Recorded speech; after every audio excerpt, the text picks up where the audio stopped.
नमस्कार दोस्तों, स्वागत है आपका टेकी ट्यूजडेज हिंदी के एक और नए एपिसोड में। मैं हूं आपका होस्ट एस रवि कुमार। टेकी ट्यूजडेज एक साप्ताहिक शो है जहां मैं आपके टेक और करियर से जुड़े हुए सवालों के जवाब देता हूं। यदि आपको मेरे ये जवाब पसंद आते हैं या मेरे चैनल का कंटेंट पसंद आता है तो प्लीज इस वीडियो को लाइक कीजिए, मेरे चैनल को सब्सक्राइब कीजिए और जितना हो सके इस वीडियो को सबके साथ शेयर कीजिए। तो चलिए आज के एपिसोड की शुरुआत करते हैं आज के पहले सवाल से।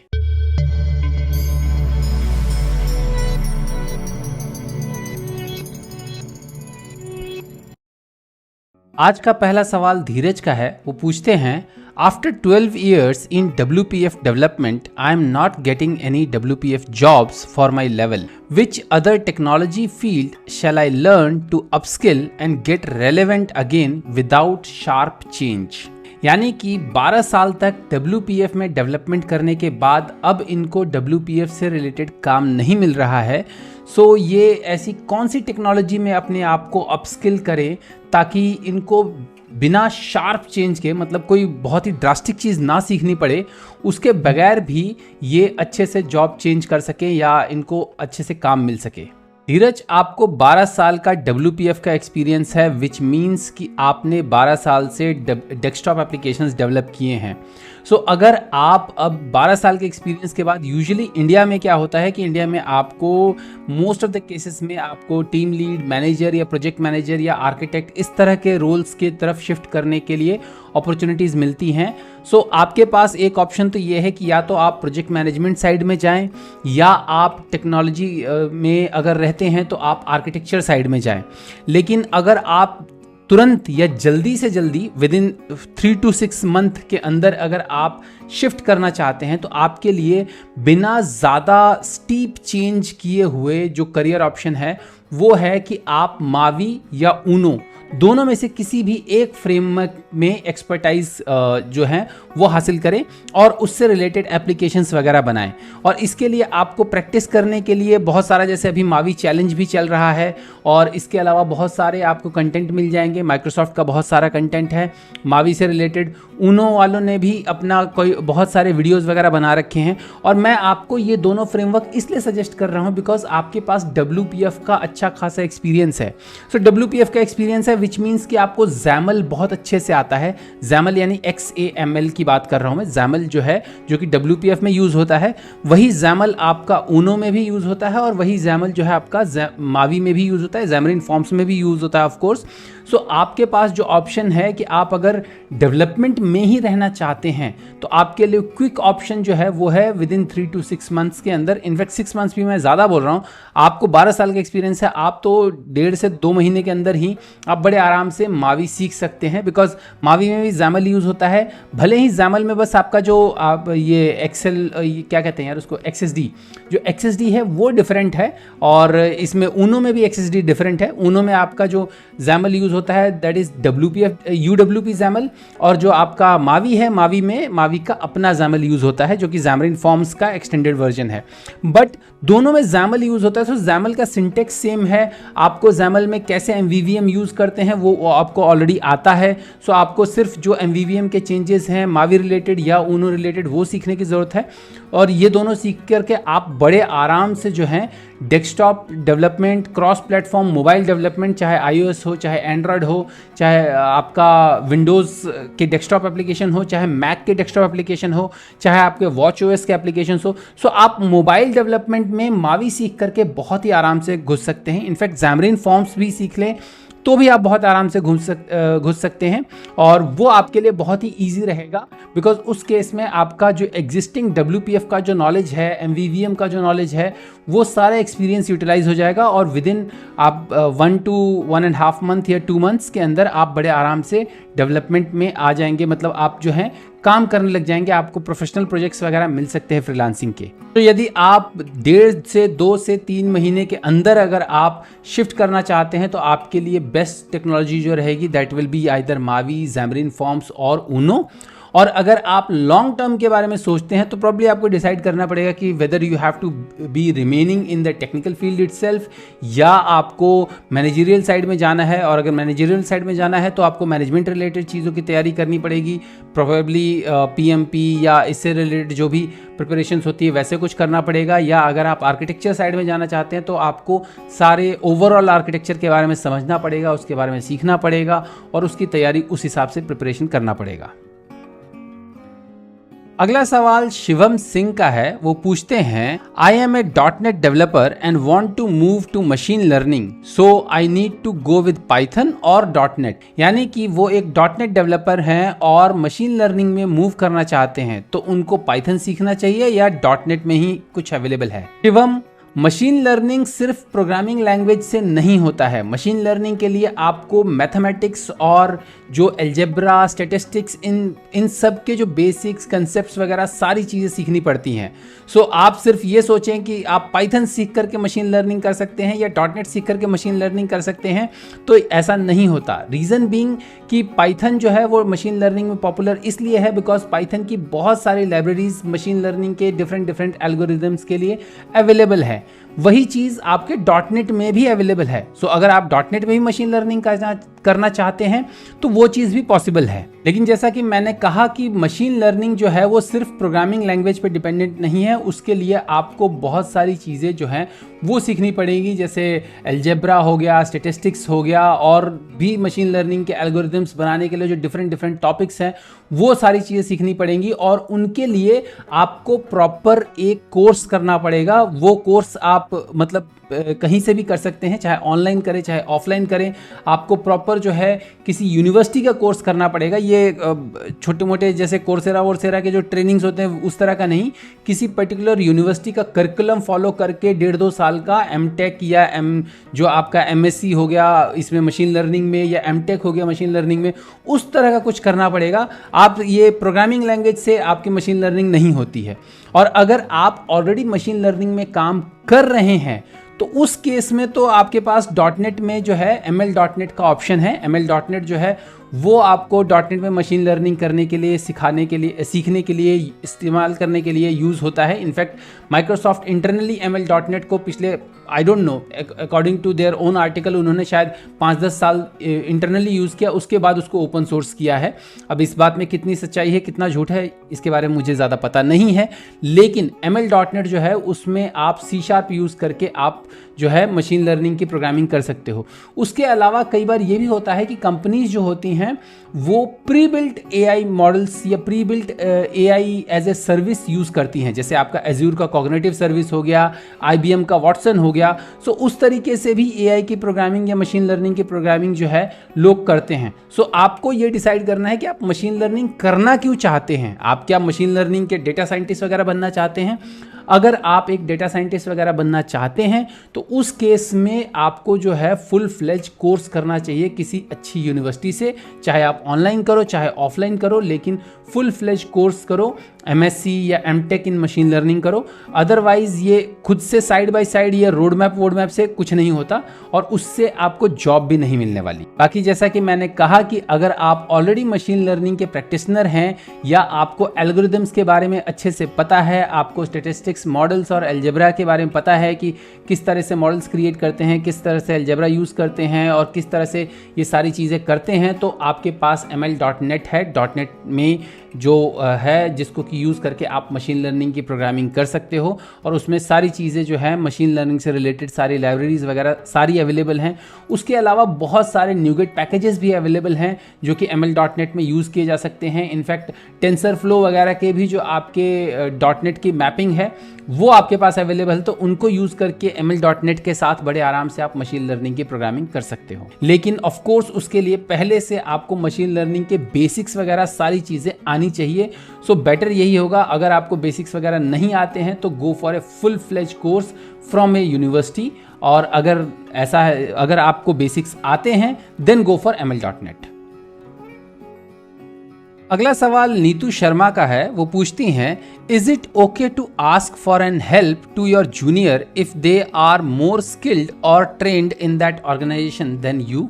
यानी कि क्या आपको अपनी कंपनी में किसी जूनियर से हेल्प मांगना चाहिए यदि वो आपसे ज़्यादा स्किल्ड और ट्रेंड है तो? नीतू, नॉर्मल लाइफ में तो आप किसी भी जूनियर से या अपने से छोटे से हेल्प मांग ही सकते हैं अगर वो ज़्यादा ट्रेंड हो तो।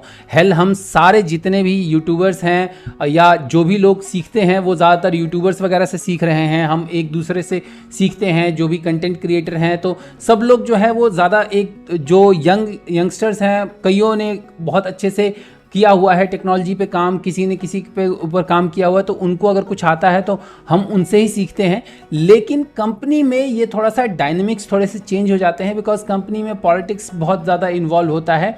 सो ये आपको इस बात पे डिपेंड करता है कि वो जो जूनियर है, जो स्किल्ड जूनियर है, वो आपके टीम में है या दूसरे टीम में है। यदि वो दूसरे टीम में है तब तो आप उससे हेल्प मांग सकते हैं, अनऑफिशियली नहीं, पर्सनल लेवल पे उससे बात करके हेल्प मांग सकते हैं। लेकिन यदि वो जूनियर आपकी टीम में है तो उस केस में हेल्प मांगना मेरे ख्याल से जो है मैनेजमेंट को अगर पता चल गया तो उनको सही नहीं लगेगा और आपके प्रमोशंस वगैरह में ये चीज़ जो है वो खटक सकती है। बिकॉज मैनेजमेंट ये कहेगा कि आपको इतना भी नहीं आता कि आप अपने जूनियर के पास जा रहे हो। सो ये सारी चीज़ें जो है ना थोड़ा सा मतलब हायरार्की, जो हायरार्किकल है ना, ऑर्गेनाइजेशनल हायरार्की है, उसमें ये सारी चीज़ें जो है वो मतलब अच्छी नहीं मानी जाती हैं। और ऑर्गेनाइजेशन में आपको जो अप्रेजल वगैरह होता है उन सब में ये सारी चीज़ें नोटिस की जाती हैं। As a senior of course आपको आना चाहिए कोई भी चीज़, या अगर आपको किसी टेक्नोलॉजी के बारे में पूछा जाए तो उसके बारे में पता होना चाहिए। यदि नहीं पता तो आप ट्रेनिंग ले लो, लेकिन मतलब जूनियर से तभी ट्रेनिंग लो अगर आपको नहीं पता, आप ये एक्सेप्ट करते हो कि आपको ये चीज़ नहीं पता and the junior is expert in that thing, उस केस में आप उससे बोल करके मांग सकते हो। लेकिन अगर सेम टेक्नोलॉजी की बात हो रही है लेकिन उसको उस टेक्नोलॉजी में उसको ज़्यादा पता है तो ऑफ कोर्स वो आपके लिए प्रॉब्लम क्रिएट करेगा आपके प्रमोशंस में, आपके अप्रेजल्स में। सो ये देखिए कि क्या वो जूनियर आपके टीम में है या दूसरे टीम में है, और अगर वो दूसरे टीम में है या आपके टीम में भी है तो वो किस टेक्नोलॉजी में है और आपसे कितना ज़्यादा मतलब कितना ज़्यादा वेल ट्रेंड है, उसने ऐसा क्या किया हुआ है जो आपको नहीं पता। आप बाहर से ही सीखिए तो ज़्यादा बेटर रहेगा। अगला सवाल अर्नव का है, वो पूछते हैं what will happen if I mention A fake tech stack of which I have taken plenty of course online instead of the one I am using at my current company in my resume। यानी कि ये कहते हैं कि क्या मैं अपने resume में एक फेक टेक्निकल स्टैक जो है वो मेंशन कर सकता हूँ बजाय इसके कि जो मैं करंट कंपनी में यूज़ कर रहा हूँ टेक्निकल स्टैक के, उसके बजाय कोई और फेक टेक्निकल स्टैक जो है वो मेंशन कर सकता हूँ जिसमें कि मैंने बहुत सारे ऑनलाइन कोर्सेज किए हुए हैं, और अगर मैं ऐसा मेंशन करता हूँ तो क्या होगा। अर्नव, ऑनलाइन कोर्सेज जो हैं वो किसी भी टेक्निकल स्टैक्स के बेसिक्स आपको सिखा सकते हैं। एक्सपीरियंस जो आप प्रैक्टिकल जो रियल लाइफ प्रोजेक्ट एक्सपीरियंस है वो आपको एक्चुअल काम करके ही आता है। सो आप फेक टेक स्टैक मेंशन कर सकते हैं रिज्यूम के अंदर, लेकिन इंटरव्यू में इंटरव्यूअर बड़े आराम से ये पता कर लेगा कि आपने जो है फेक टेक स्टैक में मतलब जो आपने जो टेक स्टैक लिखा है उसके बारे में आपको पता नहीं है, आपने सिर्फ ऑनलाइन पढ़ाई की है। अगर आपसे वो प्रैक्टिकली टेस्ट लेगा तो उस केस में आप उस टेस्ट में फेल हो जाएंगे। या आपको कई बार ये भी हो सकता है कि आपको एक्चुअल जब काम मिले और आप वो काम नहीं कर पाओ बिकॉज आपने ऑनलाइन कोर्स में वो काम वैसा कोई सिनेरियो कभी फेस नहीं किया, तो उस केस में भी आपके ऊपर स्क्रूटनी वगैरह हो सकती है, आपका फिर बैकग्राउंड चेक वगैरह हो सकता है। लेकिन अगर आप इंटरव्यू क्लियर कर लेते हो तो इंटरव्यू क्लियर करने के बाद मोस्ट ऑफ द केसेस में जो कंपनीज जो बैकग्राउंड चेक करती हैं, ये जनरली बैकग्राउंड चेक जो है वो आपके इस बात पे करते हैं कि आपने जॉब किया है कि नहीं किया है। सो अगर आप रिज्यूम में मेंशन करते हो कि हाँ आप फलाना कंपनी में काम कर रहे हो, भले उस कंपनी में आपने किसी और टेक स्टैक में काम किया है लेकिन रिज्यूम में आपने कोई और टेक स्टैक मेंशन किया है, सो उससे इसको मतलब नहीं है। आपके जो बैकग्राउंड चेक करने वाले हैं उनको इससे मतलब नहीं होता, वो बस ये चेक करते हैं कि हाँ आपने जो पोजीशन लिखा है, जो डेजिग्नेशन लिखा है, क्या उसी डेजिग्नेशन पे आप उस कंपनी में काम करते हो थे कि नहीं। और जो आपने जो सैलरी मेंशन की है क्या आपको उतनी ही सैलरी मिलती थी कि नहीं मिलती थी। सो इस केस में अगर आप इंटरव्यू क्लियर कर सकते हैं और आपको लगता है कि आप उस टेक्नोलॉजी में काम कर सकते हैं तो ये इस चीज़ से कोई लेना देना नहीं है कि आप कौन सा टेक स्टैक मेंशन करते हैं अपने रिज्यूम में, बिकॉज इस चीज़ का कोई भी बैकग्राउंड चेक नहीं होता है। Most of the background check जो होता है वो आपकी जॉब का, आपके डेजिग्नेशन का और आपकी सैलरी का होता है।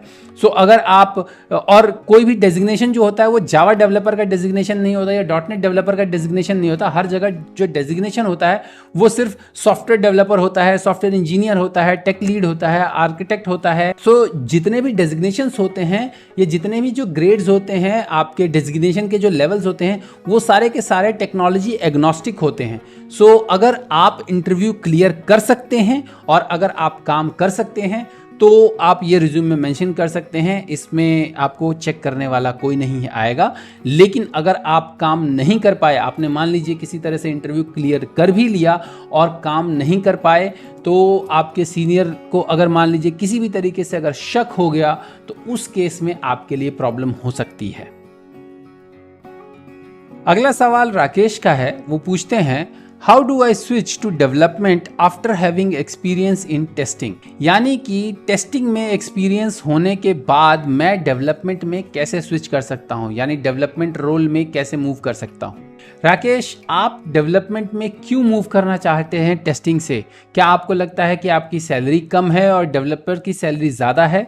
यदि ऐसा है तो मेरे ख्याल से आपको टेस्टिंग के बजाय ऑटोमेशन टेस्टिंग में मूव करना चाहिए, बिकॉज ऑटोमेशन टेस्टिंग के जो सैलरी है वो ज़्यादा है कंपेयर टू रेगुलर टेस्टर्स के। सो मेरा सजेशन तो आपके लिए यही रहेगा कि आप इंस्टेड ऑफ डेवलपमेंट आप ऑटोमेशन टेस्टिंग में मूव कीजिए, ऑटोमेशन टेस्टिंग के बारे में सीखिए और ऑटोमेशन टेस्टिंग में मूव कीजिए। लेकिन अगर आप डेवलपमेंट में जाना चाहते हैं तो भी आप यही स्टेप्स फॉलो कर सकते हैं जो मैं आपको बताने जा रहा हूँ। ये स्टेप्स आप डेवलपमेंट में और ऑटोमेशन दोनों के लिए फॉलो कर सकते हैं।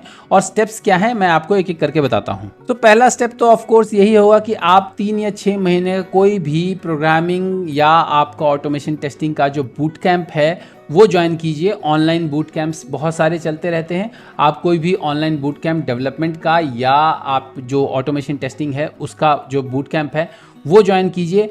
Preferably live boot camp join कीजिएगा। रिकॉर्डेड जो बूट कैंप होते हैं उनको मत ज्वाइन कीजिएगा, बिकॉज रिकॉर्डेड बूट कैंप्स में आप उतने जो आपके ऊपर उतना प्रेशर नहीं होता। पहली बात तो आप भले ही पे करके खरीद लेते हैं कोर्स, लेकिन आपके ऊपर करने का कोर्स कंप्लीट करने का उतना कोई प्रेशर नहीं होता। सो बेटर ये रहता है कि आप लाइव बूट कैंप करें, बिकॉज लाइव कोर्सेज करने से क्या होता है कि आपके पास प्रेशर रहता है। आप क्लासमेट्स आपको मिलते हैं, आप उनसे बातचीत करते हैं और आपके पास प्रेशर रहता है कि अगले क्लास में मेरे को इस चीज़ के ऊपर डिस्कस करना है अपने टीचर के साथ। सो पहला स्टेप तो यही हुआ कि आप 3 से 6 महीने का कोई भी लाइव बूट कैंप ज्वाइन कीजिए।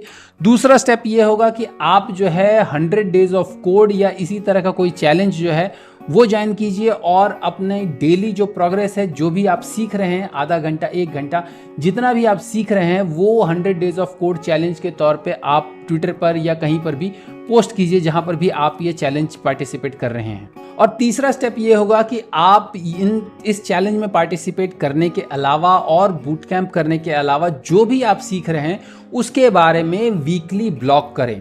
सो इससे क्या होगा कि आपका एक पर्सनल ब्रांड बनेगा, प्लस आप शोकेस करेंगे, सबको पता चलेगा, सोशल मीडिया में, कम्युनिटी में सबको पता चलेगा कि आपने जो है ये 6 महीने या 3 महीने के बूट कैंप को कंप्लीट किया है, आपने ये चैलेंज को कंप्लीट किया है, आपको टेक्नोलॉजी में आपने ये टेक्नोलॉजी सीखी है और आपने ये चैलेंजेस फेस किए हैं, आपने ये चीज़ें सीखी हैं। सो इससे आपका एक पर्सनल ब्रांड बनेगा और आपको फ्यूचर में जॉब मिलने में आसानी होगी। सो मेरा सजेशन तो यही रहेगा, पहला कि आप या तो ऑटोमेशन टेस्टिंग में मूव कीजिए इसी प्लान को फॉलो करके, या आप डेवलपमेंट में भी इसी प्लान को फॉलो करके मूव कर सकते हैं।